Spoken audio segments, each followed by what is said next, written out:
Pag-ibig at kapayapaan po ang sumasa inyo. Ako po pala si Sis Daisy. Ayan, supportahan niyo po yung aking Facebook page, Sis Daisy. At invite niyo rin po sa mga friend niyo ang aking page. Malaking tulong po yan. Ayan, salamat po sa Diyos. Kasama ko yung aking anak na makulit. Ayan o. Sobrang kulit. Gustong maglakad-lakad. Ayan, ingatan po kayo nawa. Salamat po sa Diyos. Ayan. Kaya saya talaga dito sa MCGI dahil ang mga kapatiran talaga ay may pag-ibig at puno ng pagmamahalan.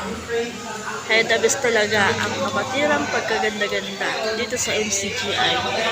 Members Church of God International. Salamat sa Diyos. Dahil dito ako tinawag ng Panginoon. Ayan, salamat sa Diyos talaga.